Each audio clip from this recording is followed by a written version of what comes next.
Yeah. So first of all, in masterminds, what it is a gathering of people Mhm, that want to do something better, something higher, something that we know we need help.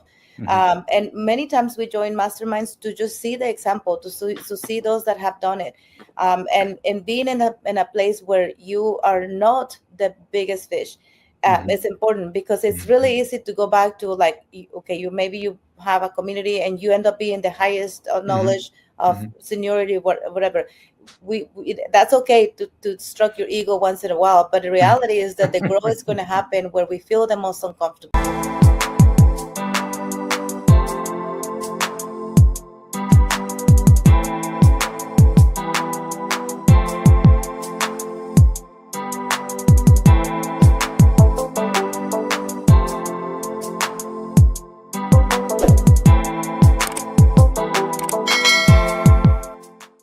I don't know about you, but I don't believe that there are random coincidences.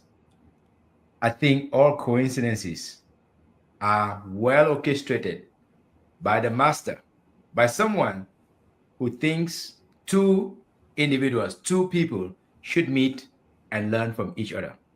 And that's exactly how I met with Madame Maricela Soberanes at a conference recently here in Dallas. Of all the people that I met there, she was by far my favorite. And you will soon find out why she was my favorite. She is indeed an unsung hero with an untold story. And on this channel, the Story Warrior channel, we feature unsung heroes with untold stories who are blazing new trails and making the world a better place. I am so honored, I am so delighted to welcome Madame Maricela Soberanes. Good morning, Madame. Good afternoon. Good evening. I don't know which part of the world you're joining us from today. I know you're always on the road. Where are you joining us from? Good morning. Actually, I am in Indianapolis, Indiana today, so Eastern time zone. And thank you so much for inviting me to your space and to continue to connect, because as busy people we are, you reach out to me and your message quickly got buried, and then it took me a week or so to get back to you. So I appreciate the consistency and just being dedicated to uncovering those stories that you talked about. So I appreciate you for having me here. Thank you so much. I felt when I met you, you made a very genuine, warm, personal connection. And I adore that. I appreciate that because I think that's how my mother brought me up. And you gave me a copy of your book, From Scarcity to Abundance. Oh my goodness. I started reading through it and I ran into your grandmother, Adelaida. The way you talk about her, I felt like, wait a minute, you're talking about my mother? You're talking about my mom in Africa. What do you mean? I don't think you grew up in Africa. So Wow. take us to where you grew up and share with us a little bit about growing up with your grandma, as you prefer to call her, Tita, or as you stated in the book, Adelaida. Tell us about your grandmother because I have a sense maybe you're talking about my mom. you know, thank you for giving me the opportunity to honor my foundation of who I am and why I'm here. Because when I believe that a lot of us that have this personality to thrive and to survive and to do more, not only for us but for others, we have the foundation of a mother figure. And for me, like you said, your mom was yours. For me, my grandma was. My mom was involved 1,000%. However, I knew that whatever my mom got, it was from my grandma. So to me, to Mm, honor both, it was necessary to go back to the roots, mm, and that is exactly what I did. My grandma um, didn't know how to read or write. Like she, I mean, she never went to school, never got the privilege to go into get an education, formal education. Um, Grew up in a very, very remote area, outside of even the smaller towns. Like, to get to her house by bus and by a private truck, like if you can find it, or horses, then you still have to walk mm. about 4 more hours to get to where she lived. Wow. It's up in the mountains, kind of the Smoky Mountains, but in Mexico, where it continues. If Mm. you look at the geographic Mhm. area, and a community that it was an ecosystem. Mm. Everybody helped each other, knew each other, and Mm. nobody was gonna go hungry. But everybody Mm. was pulling together. And she lived there, and she passed away there. Mm. Her presence in that town was known. Like everybody knew about Adelaida, Mhm. because of some way and sometime she had helped them. And Mm. that's how you represent your name in that community. And Mm. you wanted when people say your name, you wanted like people to have the feeling like, oh yeah, like I know where she is, I know I can help her, I know, like it was like being a celebrity in a Mhm. little town where there's that room for that, selfish, there's just no room for that. Mm. So this is where she grew up. We moved away to the city with my mom to pursue a better life, because Mhm. my mom knew that for us to get a better even education and a little opportunity, it was important that she relocate us. And so we sadly, I remember, and you'll read in the book how I saw the goodbye from my grandma to my mom. I didn't comprehend it at that time, but that's a memory that I relive through the book, because when we leave our roots, it is so hard. It's like you have to build yourself from what you think is giving you life, but you are looking for another place to plant your roots and thrive Mm. again. Yes. So that is how I remember my grandma. And every time Wow. we'll just to come and work really hard for the entire year to gather money so we can come back to visit her. Every Mm. year it was a mission of the family to Mhm. work together, to save together, to be efficient with our time and be purposeful. Because at the end of the year, we knew that during vacation time, we were all going to take all of our little belongings and all of our gifts to her, and we'll visit her every year. So it was like coming back to get the nutrition that we needed to go back to the city and survive, where there was no I know you. community really. It was just segregation, and you just were there to survive. And Hmm. that's how I remember my grandma. Oh my God. All right. In honor of your grandma and all the amazing mothers out there, whether it's in Africa, in Mexico, in whichever part of the world, in Asia, I want to give them a two Vuvuzela black. Oh, This Vuvuzela only comes out when there's something special, and I wanted to bring that up to honor your wow, grandma. Tell you what, you were literally describing my own mother. wow. She could not read or write in a tiny little village where every mother is your mother, every father is your father. They hold together. Nobody sleeps hungry. Yeah. Nobody, there's no homeless person. Everybody can find a place to call home. So that community shaped me. Mm, And yes, you move from the city. You have to take the biggest city. You have to take a 30, 40 minutes ride by bus, by coach, and then you walk for another 1 or 2 hours. Then you get home. And I read through your book that the life in your grandma's place was very simple, mm-hmm, but also very beautiful. Can you take us to a day in your life around your grandmother and describe how you were interacting with her, how your day is going about? Show us how there was scarcity, but yet there was a mindset of abundance because you've come from there to do amazing things. So before we talk about the abundance in the city, let's talk about the simplicity and the abundance in small communities and villages all throughout the world. mm-hmm. Yeah. So waking up, I remember the first thing that woke us up, and we sleep in this. We call it chozas, like made out of palm trees. It's Mm-hmm. just in a wood. Mm-hmm. Um, you know, so there's no noise. There's no Yeah. insulation of noise or smells. So the first thing I remember, like just out there, and noises of productivity. Yeah, yeah. Chopping some wood or some sort, Mm-hmm. and then Mm-hmm. the smell Yeah. of coffee, because Mm-hmm. the coffee was just like it was something every day. She actually make 3 pots of coffee every day, Wow. one for each meal. And so in the morning she was Wow. already making the coffee. She'll start chopping wood, and I wake up to the little coolness, not cold, not hot. It was just like Mm-hmm. just the perfect temperature. And like first thing she'll say, go wash your hands. That was Mm. her thing, is like, cleanse yourself before you receive the nourish. Fair enough. Fair And enough. so, like, go clean yourself. And then, just like, I think I was like the little chihuahua that is like on the with the owner, just like, but grandma, I was like little, and I always Yeah. had a lot of questions. I love Okay. telling her stories because she wanted to see or to hear what it's like living in the city. So I would come and Mm. tell her everything, like what the smells were, the noises. Like, I think she lived through me and the city. It wasn't Mm. until years later that she actually visited the city. But I used to describe, and she just like, she'll tell me more. And in Mm. the meantime, she was cooking. I was not allowed to cook at the early ages with her.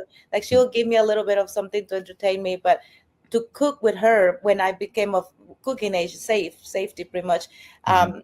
It was a privilege for me to get in the kitchen with her, because before I have to be talking to her from the door, you Mhm. know, and just being interactive with her.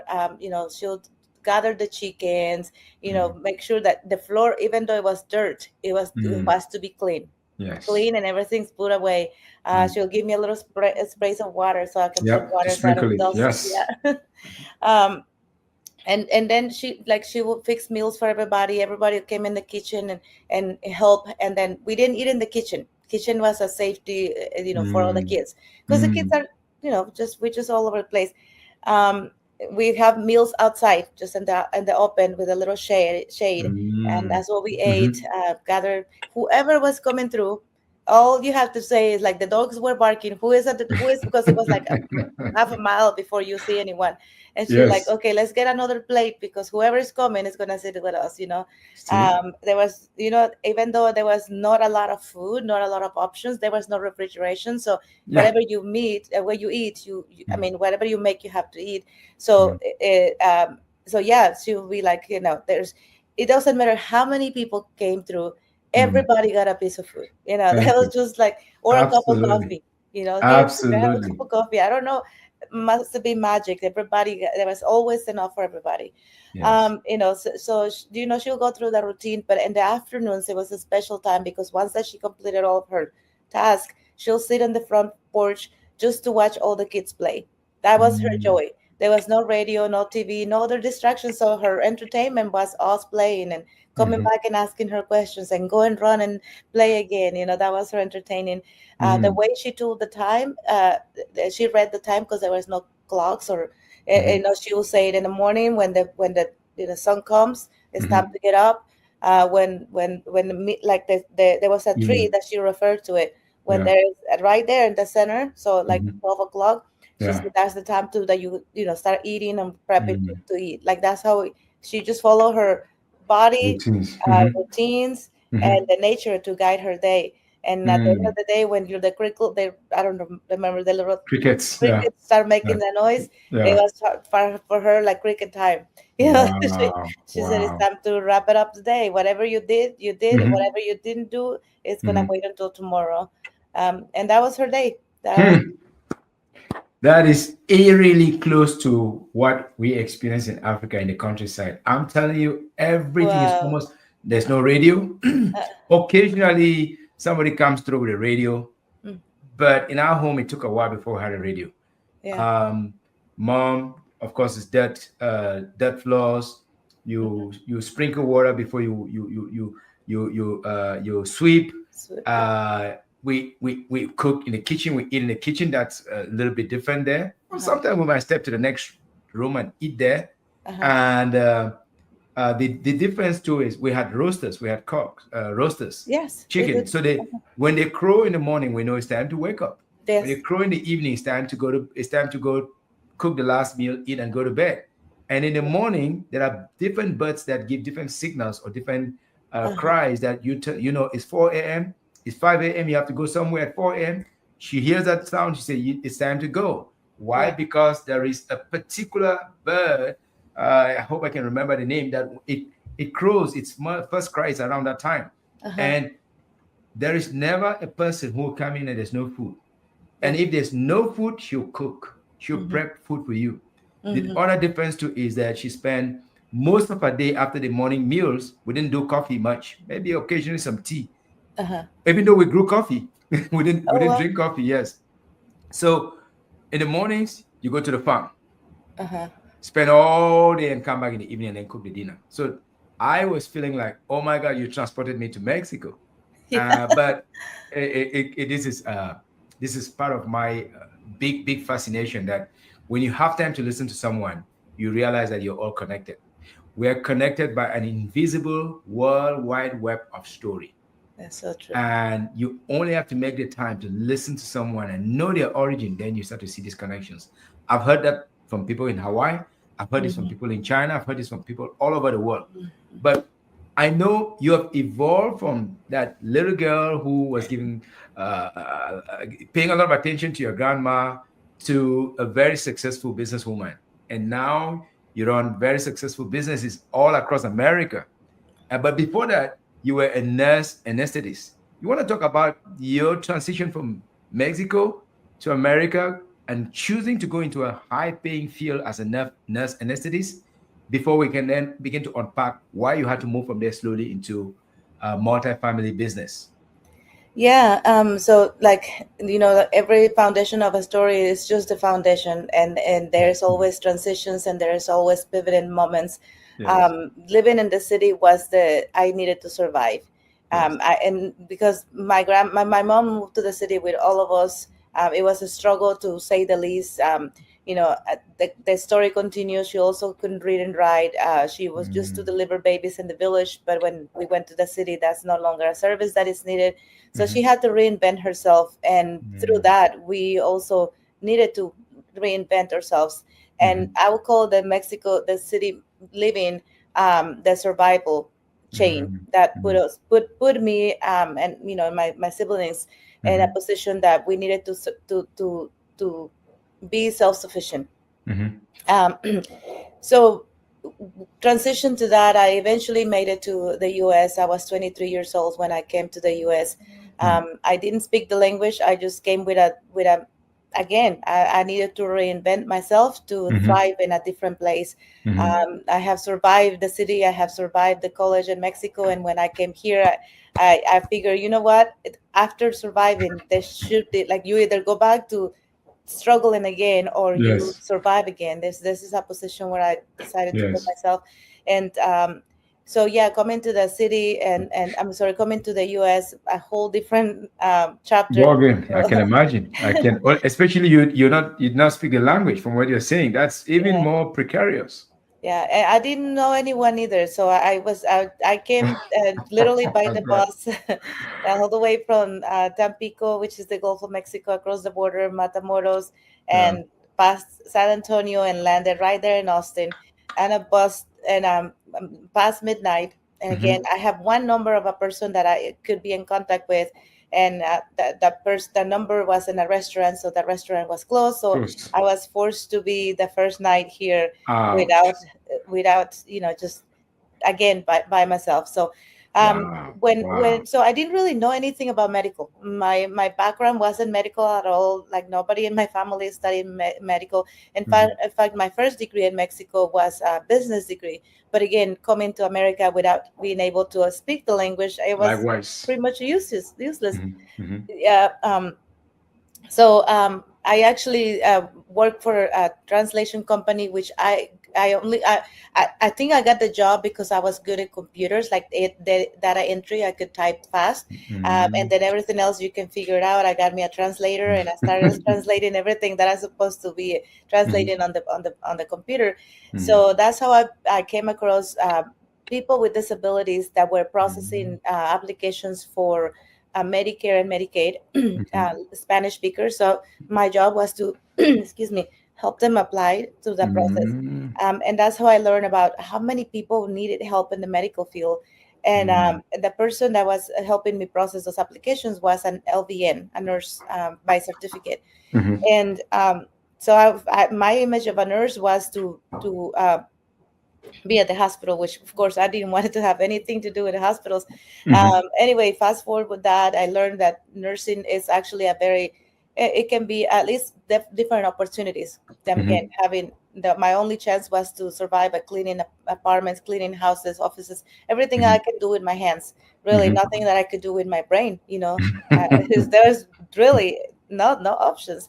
So Mm.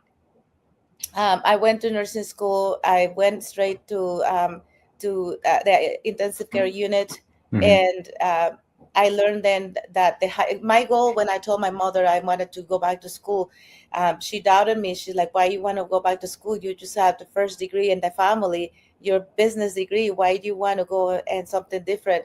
I Mhm. told mom that that degree is not useful here, not at this point when I have Mhm. Mhm. no skills with the language. I can't even ask for a meal.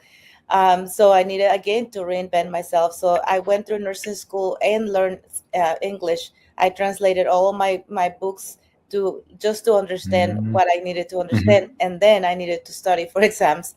Um, so I did that, got the ICU position, and that's when I learned about the CRNAs. It's a master's Mhm. degree or doctorate degree education for Mhm. a specific area of anesthesia. So I decided Mhm. to go for the highest degree, and I told my mom, I promised her, wherever I go, I decided to go, I'm gonna go for the highest level that I can Mhm. achieve. I promise you that. And so I went into the master's degree first and graduated as a CRNA, and then I went back and got my doctorate degree. And at that point, you are right. I was in a position where I had a high paying degree. However, the second that I stopped working, there was no more income. And so there was no income Mhm. diversification. Again, being here still by myself, Mhm. I needed to have other sources of income if I'm not able to work because I depend on my hands. Who Mhm. is going to help me? How am I going to survive here? Mhm. I couldn't be a burden to my family that has no means to help me. Mhm. So how did I put myself in a position to not only be okay at one given time, but be okay for a little bit longer and a little bit longer. That's what got me into looking for opportunities to diversify my income and sell what I have in my head and make money there without having to move my hands. All right, doctor, I have to sound this. All along, I did not know you had earned your doctorate already. And so I have to sound this to you. Honestly, you deserve so many more kudos because, yes, your humility, your sincerity, and all of that. But you went from being a highly paid certified nurse anesthetist with a doctorate degree, and you transitioned into multifamily investments. And I'm pretty sure my 7 cents says you're multimillionaires, self-made. You did not acquire it you did not harvest it from the sky, from somewhere. Somebody did not, throw this down at you. You literally use both your hands and your head to make that money. So, first of all, tell us about your Uplex multifamily business and what you're doing, who you're serving. Yeah, so Oplex, it's a complexity of bringing people up by different approaches. I like that. Uplex. Yeah, Okay. bringing people up. Okay. Okay. Okay. M- my investing career started with a duplex where I graduated. After graduating as a nurse, I figured I need to live like the Americans because I live here. Okay, I Mhm. got a degree, check. I got a car, check. I Check. need to get a house. Okay, so I started looking for houses, and Any uh, check yet? No check yet. not yet. I was working on that at Okay. that point. Okay. Okay. So I knew a couple things that I knew in the house. Okay, that's what I need to do as American because again, that's what I see. Two, I knew better not to put like buy me a big old house. I just needed a place to call home. I Mhm. never own a house. My family never own a house. So Mhm. for me to have ownership of something in a different country was like a huge achievement. So like I want that. Mhm. And then I wanted to be close to like I wanted to either rent what do you call the rooms. Yeah. I didn't want it to be by myself. That was my Okay. biggest thing. It was Okay. just me and my dog, but I needed to not only buy a house but like buy a way to produce income. I That's see. how I saw it. So I came about Mm. a duplex, and Mm. the location of the duplex was right across the middle school. And when I grew up, I went to so many schools. Like every year we moved in, by necessity. So every year I moved to a different school. So I figure if I can give a family a place to raise their kids, that they don't have to move. I would not chase them out. I will work with them whatever they need, but they can go to one school for the entire school that they need to go. So that was a nice, just thing that I was able to accomplish.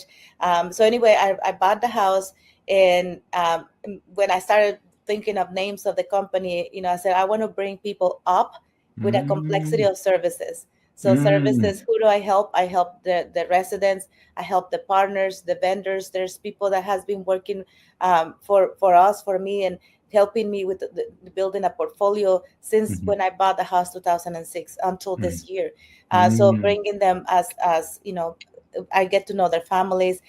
So for me, being in the real estate, it was more that just bringing another income. It was about building a way to help other people.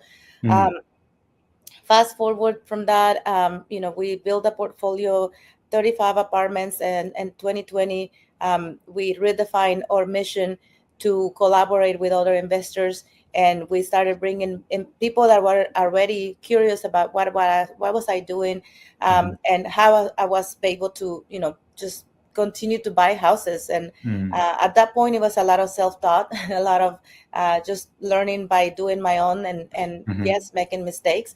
But not, when you come from having $100 to your name, and the first night that you're here and you lose them, everything is a win. Like you take those risks, and I took those calculated risks for myself. But then in 2020, when everything happened in the medical field and the housing business, and just the whole financial destiny of America, was shifted. I took the time to take a look at my portfolio. So at this point, I was married to my husband. We got married in 2017, and we started acquiring. Same thing here. Really, that's amazing. Oh wow. Okay. Uh, Not to cut you short. uh-huh. When did Adelaida pass? She passed in 2017. Okay. Okay. Yeah. So did she get to meet your husband? Yes, No, she before. did. Oh, okay. Yes, Perfect. she All did. right. Yeah, Continue we from brought her there. in. So you Yeah, got married in 2017. Awesome. Awesome. yeah, yeah. Congratulations. Mhm. So yeah, we needed to sit down and take a look at the numbers. Like be through to ourselves. Are we making money here, or is this a risky business that we are at? And because a lot of the times when you start buying houses, you think you're making money, you think your value at this much, but when you put it at front of the appraiser or the bank, they tell you otherwise, and it's hard to face those. Uh, that true when you think you're cash flowing and you're not. So what happened there? We sit down with front of the bank, and we redid our portfolio. At that point, the portfolio was 35 apartments, valued about $3.5 million, cash flowing about 380,000 a year. So if you do the rule of one, which is the 1%, it's cash flowing, and it's in a good situation. And we were able to continue to provide those services to 35 families through that year. But that put us in a position to rethink: is this how fast and how far we want to go? Are there any other options to go faster, to grow with people, to expand our portfolio to include other commercial properties? And because of that, we started learning and networking with other communities, and we pay for mentorship and coaching, and that decided to sell that portfolio. Fast forward from there, I will avoid you the pains, but where we are today in 2025 already, Yeah. 2025, 2025 is here. Yeah. And it's we met in 2024, right yes, in December. And I exactly. am grateful that you allowed us to talk. So now 2025 was Uplex. Yeah. And who are you serving? So we are at 3,000, about 3,200 apartments across 4 different states. We diversified to include in our portfolio mobile home parks. We have about 500 pads, and across four parks in Texas. And we also buy self storage facilities. We have 3 storage facilities. We also do private lending for people that want to do flips and smaller deals. And we also buy notes. And I break down all this assets, this type of information in my website. I know it's a lot, but our portfolio right now is valued at about $420 million. Mm. And when that is no accounting. It's the money that we still keep to Hmm. do private Invest. investing and all that Yeah, stuff. yeah, But who we serve, we started in serving the medical community because that was the people that I was the most, exactly. around them the most. Hmm. And the pains were the same: highly taxed, highly compensated, no time to learn any new skills, Yep. and just absorb and what your mission is. And yeah, admire that for all of us. But we, at the end of the day, we still have to provide for our families. We still Yes. have to live a life of abundance. And that's just some many occasions is not the case where that Mm. industry lead us.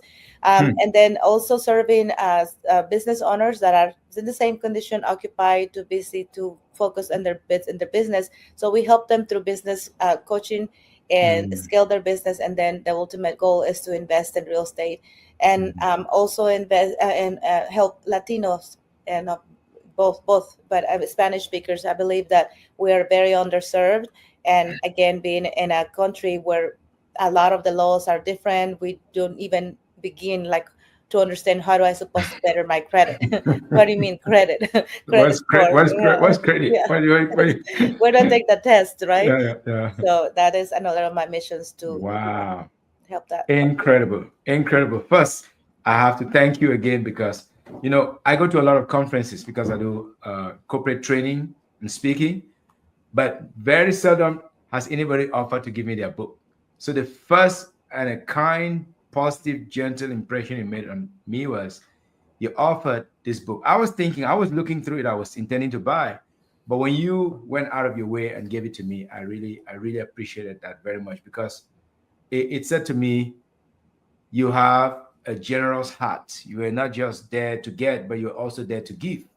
And so when you say now you're serving some minority communities, I want to ask, have you worked with some minorities from Africa? Because I may be a little bit of a gateway to thousands and thousands of them who are upwardly mobile. They come from Africa. They have doctorate degrees, they have master's degrees. A lot of them are in nursing, Hmm. and they're also looking to invest in fields like yours because Yeah. either they're so busy they don't have the time to go learn, or maybe they're looking for mentoring. So talk about, have you had any experience working with minorities from Africa and other parts of the world? Because some of them may be calling you and asking for help to buy their first duplex, their fourplex, or maybe part of the different portfolios that you're beginning to look like residential, multiple residential, or you say RV parks and so on. Yeah. Talk to us about that. Of course, the reason why I defaulted to the Hispanic is because the language is there. I still have to learn the terminology with the Oh, come on. financing and, Oh, and, come on. Come on. and Nah, but I don't. but it's all about bringing barriers down. And as you know, when we don't look like another person, we don't sound like the other person, we just have start building this barrier. And Mhm. that's what most of the time as human beings keep us back and Mhm. towards soft Yeah. safe area, safe zone. Yes. So absolutely, the simple fact that I have an accent, I can relate with a lot of people. I got one too. I So got one too. And last time I checked, mine is not going away. And I don't want it to go away anyway. so absolutely, I will be. I mean, for me, like at this age in my life, and I'll be 50 this year. I feel like I've accomplished a lot, and I feel like I lived 3 or 4 lives in my life. So for me, like, passing the information, I'm very passionate about teaching the kids. We have two grandkids, and our granddaughter, she's asked, she knows about cash flow. She knows about the difference between multifamily and self-storage and the single family. I mean, that is my mission, to educate the young and to educate those that have no access to this information.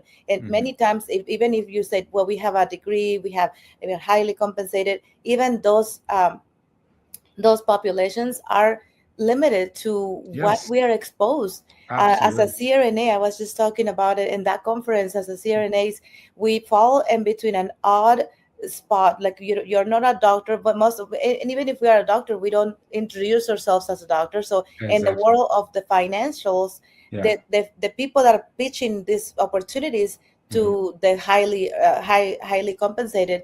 Mm-hmm. They oversee us because we are not called doctors in the medical Yeah. field, Yes. and they fail to understand that we do have a high earning ability and ability to Absolutely. invest.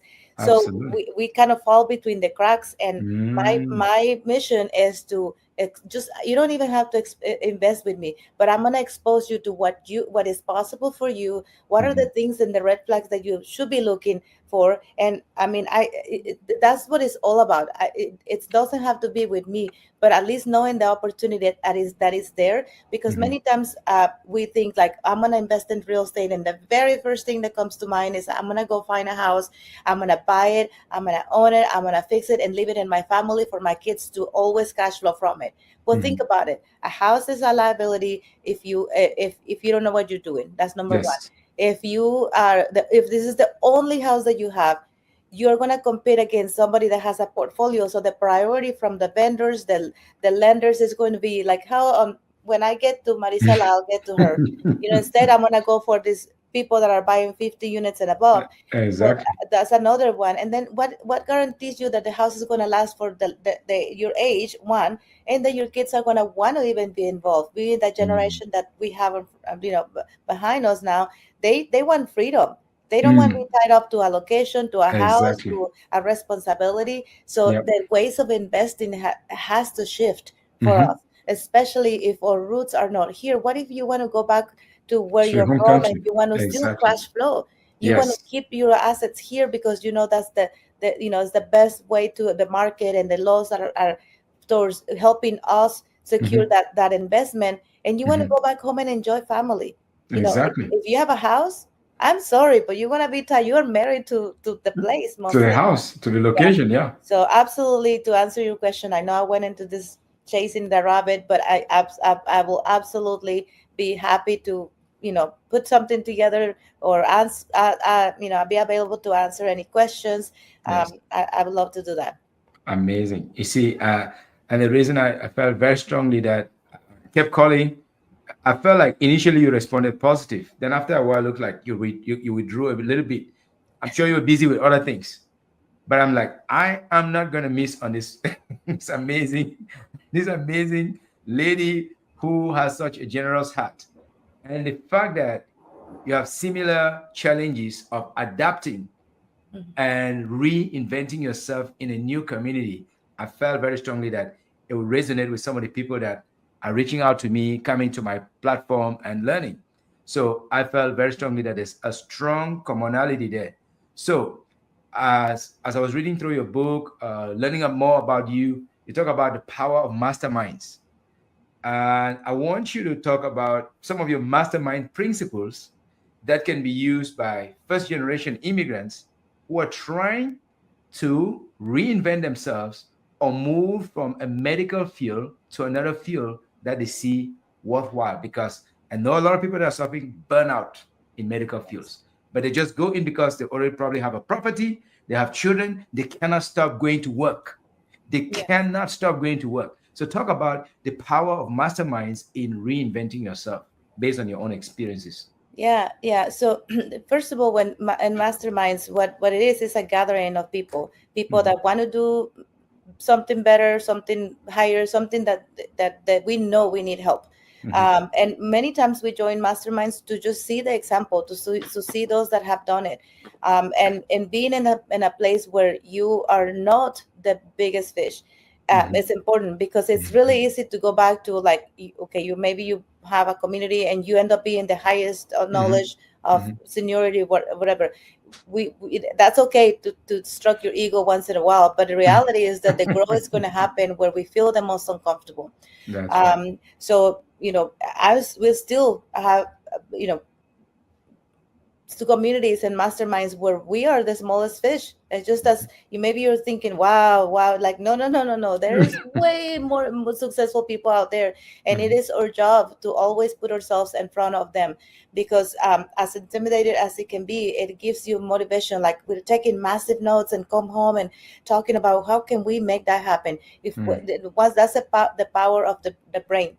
If Mhm. we show our brains that is what is possible, then Mhm. we are also showing them, or forcing our brains to make it happen. Mhm. Um, So that is for us has been one of the most, I would say, propelling Mm-hmm. tools that we have encounter. Mm-hmm. And we have our own mastermind, but again, we are in that at the mastermind, we are probably the lead, so we are the ones that have the most knowledge, but Mm-hmm. we are still putting ourselves in rooms where we are the smallest, or we're making the Mm-hmm. link on Mm-hmm. stretching or our ability to reach and to perform. Mm-hmm. As far as if you whoever you are listening to this and you're thinking, wow, how am I going to make it happen? Well, Exactly. first of all, maybe you're struggling to financial, maybe to time, maybe experience, maybe you tried it already and you were shut down. Maybe you have some losses and some fails under your belt already, and it's scary to put yourself out there again, because you're gonna be criticized. The first thing that when you verbalize that you want to do better, that you want to build wealth, that you want to, whatever it is that you want to achieve, the first time that you verbalize it out there, if it's big enough, you're gonna be scared. You are gonna be scared and intimidated. That's number one, and you should be. Um, and then the number two, like when you like even become brave enough to share that with somebody, that somebody's probably gonna criticize you. That's just, oh, why are you doing this? You're too, too much debt. That I have. Everybody has a friend that fell. Like if Mm-hmm. you share your dreams and your goals, everybody has. Oh, I know somebody that's what they're trying to do, and guess what? That those are the stories that you're gonna hear. So you need to get past that. You need to Mm-hmm. get past the difficulties. You need to survive whatever is Mm-hmm. it that you're being faced with right now, the Yes. difficulties, in order to thrive. and Yes. and there is no point in surviving today if you are not going to aim to thrive tomorrow. There you go. Whatever is it that you have going on today, just think about it. I just need to survive this. But if you survive it just to continue to survive, there's no point to It's not it. good. It's Humans not being, good. we are meant to want more and to achieve more. So Yes. past these difficulties that you're facing right now, think about it. What am I going to do to thrive? That Yes. should be your goal, instead of just looking at, Mm. well, how difficult it is. Like my goal is to plan today on the this in 2025. Okay, survive 2024, however we did it. What are we going to do in 2025? Yes. Because we are alive, we didn't die. Yep. Yep. So our Yep. goal is to put something together, a plan, a set of goals. I have 5 things that I write down every day Wow. in the morning. I need to write it. I need to write it down myself. I can tell you Okay. Okay. Go ahead. your goals, and Okay. not your Go. goals as of the month, or I lose weight. No, no, like the goals. And Mm-hmm. I can tell you one of my goals that Mm-hmm. I write every day. I want Mm-hmm. to write the largest donation check Hmm. in a room. Whoever is writing Mm. my own competition, I want to write. If somebody wrote Mm. this much, I want to write the largest one. Mm. So, Mm. but make it so big, and and Mhm. and to add to that is like in a room that everybody donates $1 million. And I think you donated $1 million to me by this because it is words that are very special. They're coming straight from your heart, from your personal experience. It means so much to me. I don't recall the last time I went to a conference and met someone who looked at me instantly within a minute, say, "Hey, you're welcome to take that. You're welcome to take that." So that was a large donation you made to me, and I want to use it right. So keep going. Appreciate So you it. want to write the largest Yeah. donation check in the So, room? so All write right. your goals down. Write your goals Okay. down in the morning. Mhm. Um, then the next thing that you want to write down is a battle rhythm. So what are Mm. we gonna do? So if I'm gonna go pick up my mail, and I'm also gonna go to the store, I'm gonna go all of those things that you need to do. Just Mhm. write yourself a map of your day. Okay. Then who is somebody that I need to talk today, either to Mm. help them or to collaborate on something together. Mhm. Mhm. And then write your focus for today. Okay. What is one thing that you need to focus on? Maybe it's just surviving. Maybe Mhm. it's like, today I want to give love to my Mhm. children. Today maybe I need to be Mhm. active on social media. Whatever. One focus for the day. Just one. As human Mm. beings, that's all we can handle. Mm. Okay. And then three priorities that you must complete today. Mm. There you Three go. things. Must do today. Must Yeah, complete. like you cannot go to sleep if you say you're gonna call your mom and you have Mhm. not called her. You better pick up the phone before you go to sleep. But that adds urgency, and Mhm. that's the Mhm. problem with a lot of us that have a good enough car, a good enough family, a good enough Mhm. of the. It's a good enough, but when you put it all together, we're still not adding urgency. Yep. And when you add urgency to anything that we do, is like, wow, I need to get it done yesterday, so today Mm. I'm late already. Mm-hmm. So, you know and the fact that you were saying, well, we can still go get a job, we still get a paycheck, that's what is keeping most people in a Mm-hmm. comfortable place, and they go month after month, year after year. I talked to some people that they came to me so motivated, I want to invest, I want to do this, I want to do my business. And next thing you know, a year later, you see them. So how we doing with you goals? I still want to do that. I Okay. still want to do that. Still want to do So it, no and it's now urgency. years. If you were to crush your leg, and you're in pain and you're bleeding, you're gonna put it up for next. I still want to take care of my leg. That's right. That's It right. doesn't That's right. hurt. It doesn't. Things that don't hurt don't have urgency, and as human beings, we put it aside because Mm. one day I will uncover that book that is going to teach me how to invest. It's not Hmm. bleeding you, it's not Yep. hurting you. You're Yep. still getting by. You can live another day to say, another day I'll do it. Yeah, I'm guilty of some of that. I have to keep We fighting all very are. hard, fighting hard to overcome some of them. But We all are. I But when see. you put your priorities in front of you every day, Yes. it's not going to cure everything that we have again, of being busy, but it's going to at least put it in front of us.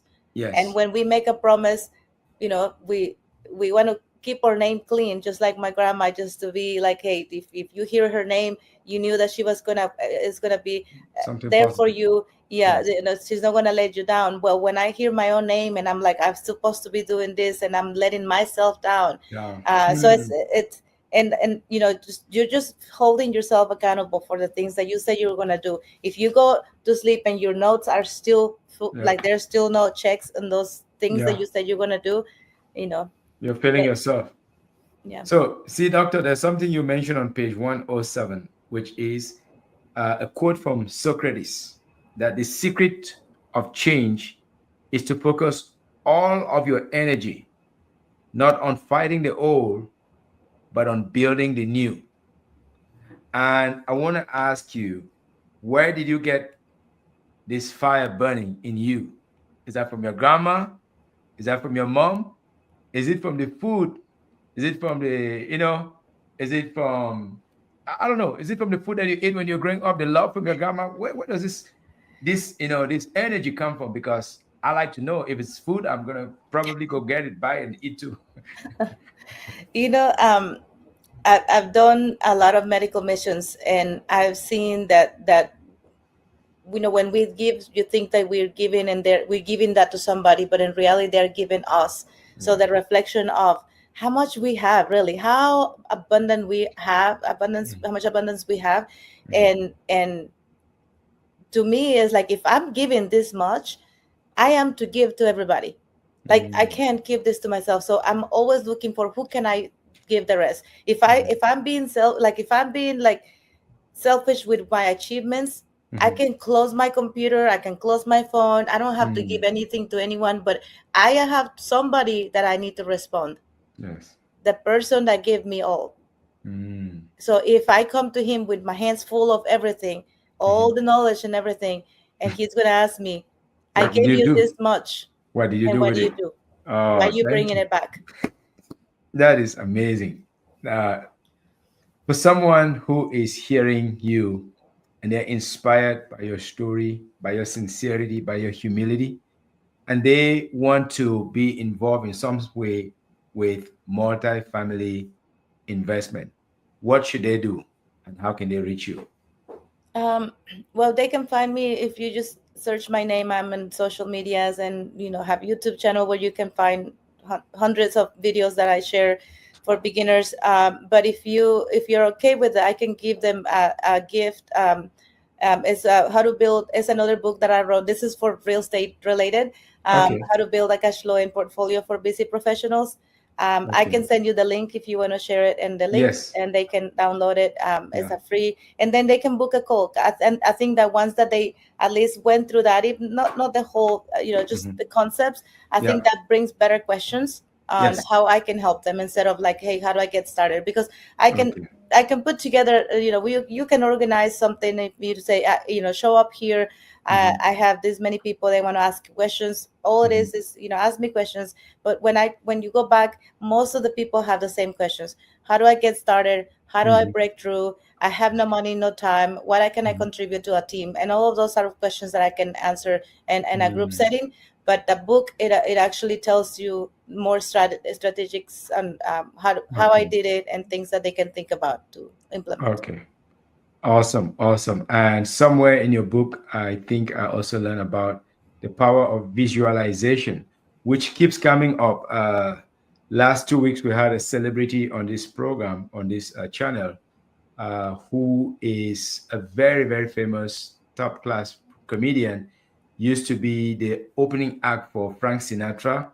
Wow. Older gentleman, very good heart, always giving. When I wrote my second book, which I promised to send to you, he offered to give me one of the intros, like, hey, this book, I've taken time to look through it.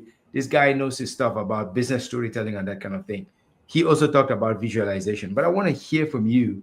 How have you used visualization to become very successful in your business or in life for that matter? Hmm. Yeah, so actually, I wrote something about how my grandma, without knowing, she taught me how to use it. And in the Mm, book, she just asked me, "So, what are your goals for? Like, what? Not your goals. She didn't use that word. So, what do mm, you want for this year?" And mm, I say to get good grades. mm, And so she'll ask me questions, like, mm, "So, who's gonna give you those grades?" And I told my mm. teacher, "Where are you gonna be at?" And so she literally make me like go Mm. through the Yeah, process. And yeah. so one of the things that we did actually in a mastermind, I'm one of my coaches is Grant Cardone, and we did a mastermind where he like the part of the exercise is walking you to what your dream is, what do you want to achieve. And so Mm, our goal is to, like being selfish again, like I want to have a plane in an mhm. island where I can invite all my friends. It's going to be big enough where I can just bring them in. Please don't forget your friend from Africa, Cameroon, Let's Gideon go. from Uganda. Don't forget. Let's go.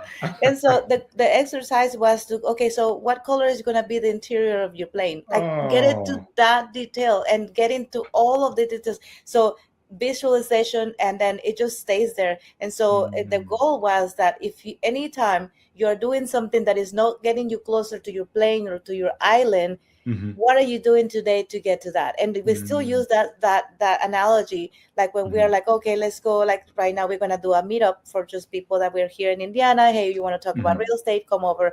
mm, And and then we're like, okay, is this getting us closer to our mhm, plane that was mhm, this color and this island, and we're mhm. going to bring some of these people in the island? Absolutely. Okay, let's do it. So that's how Hmm. we make the decisions, because that's what's going to move the needle to what your main Exactly. goal is or your big goal is. Exactly. Wow.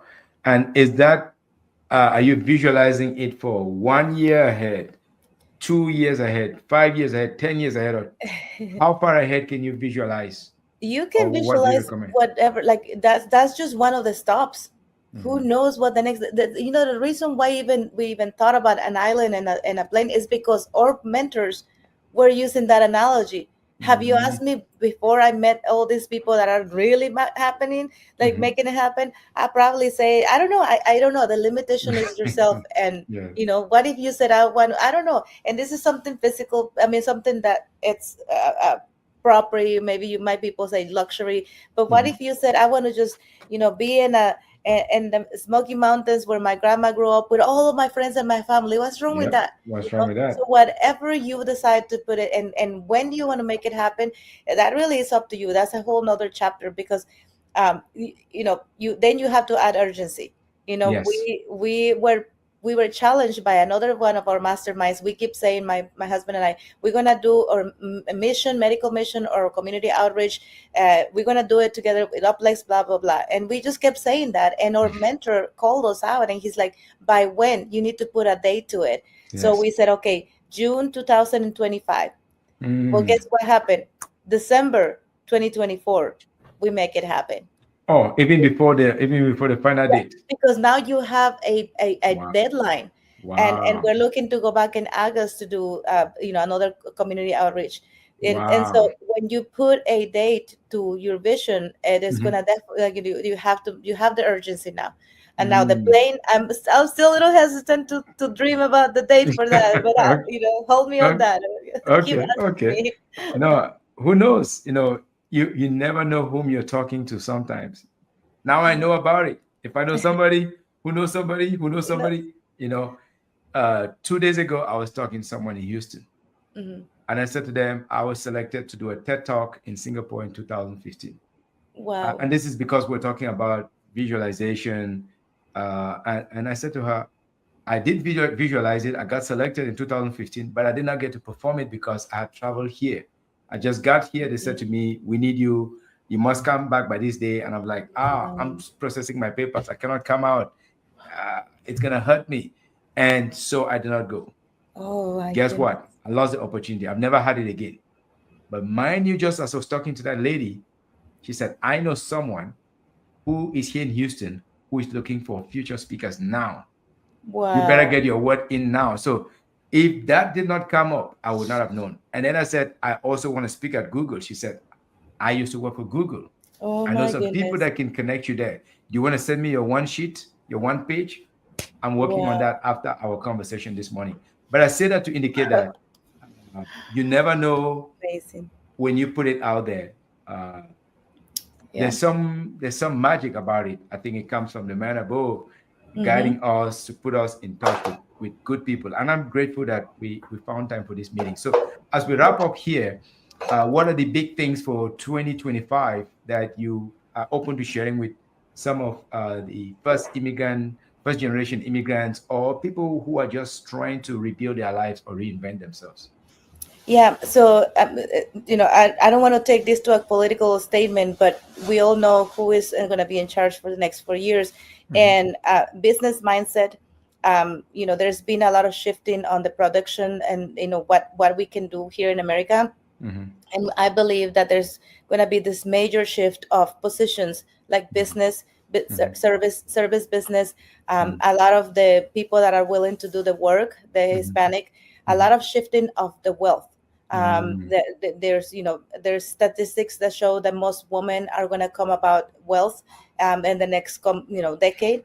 So having that in mind, there's a lot of not only in the Hispanic population, the Latino population, but in a lot of other minorities, mhm, that the men are the ones driving the financial both. And mhm, it's time for us women to step it up and to mhm, understand and to be in a field that we feel comfortable making those decisions. mhm, And so in the next decade, in the next, for sure, this shifting is happening already. mhm, We need to be awakened to who are we going to pass the knowledge, or mhm, going to put in charge of our family finances.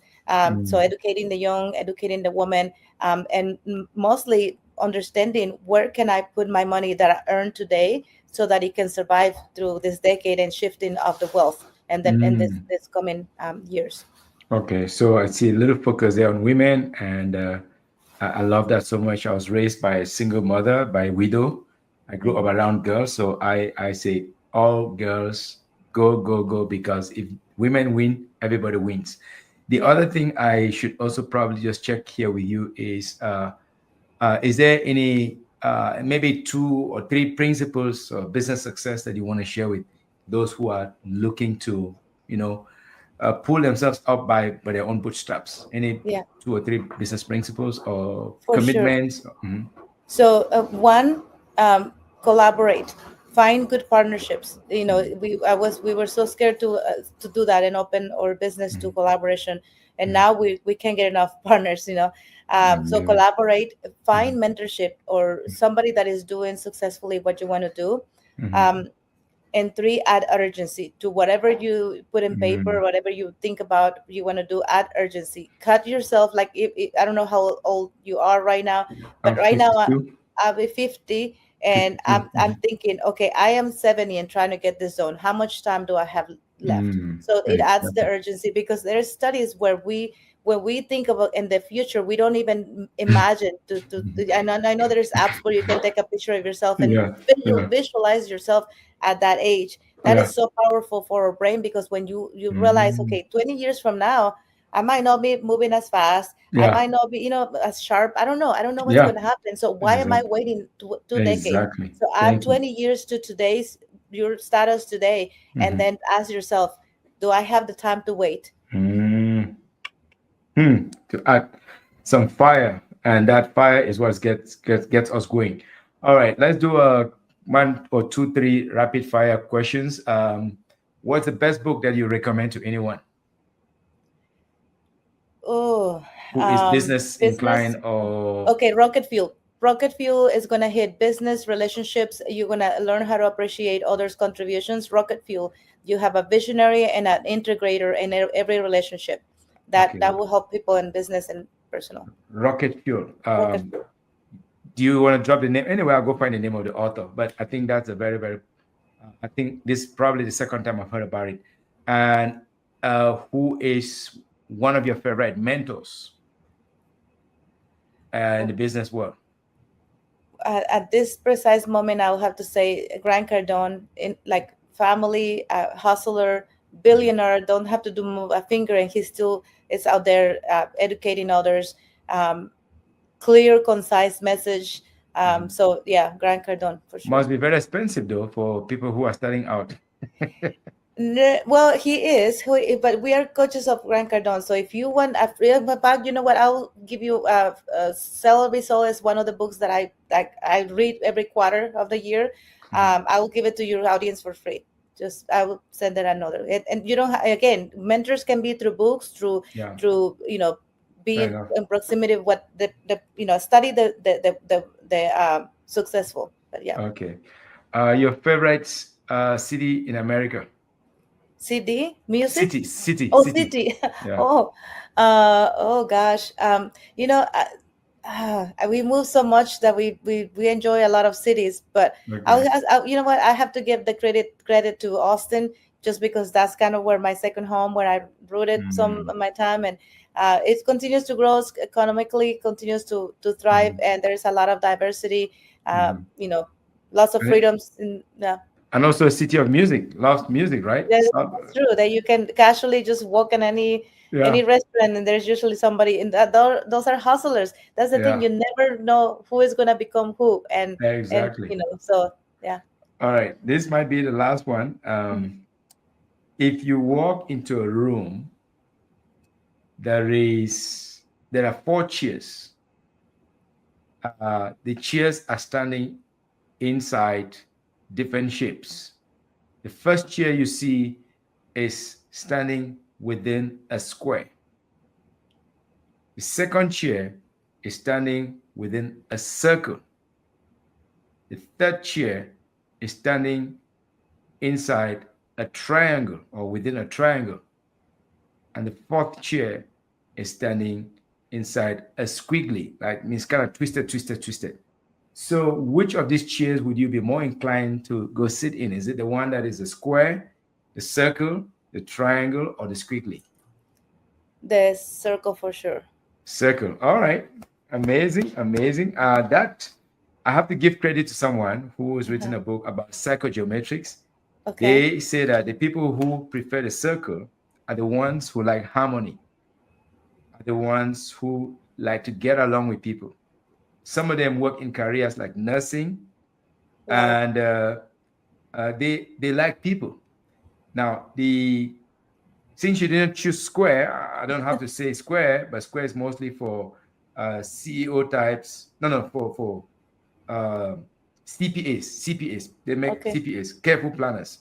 And then the triangle is for CEOs, and the squiggly is mostly for creative-minded people, like people in field of design, creation, and so on and so forth. But I Interesting. just wanted to acknowledge that I think I'm also more of a circle person than anything else. And I Yes. want to thank you so much for taking the time to share, sprinkle your wisdom with us. And if you have any last word, I'm happy to take that either to me or to the audiences how they can find you.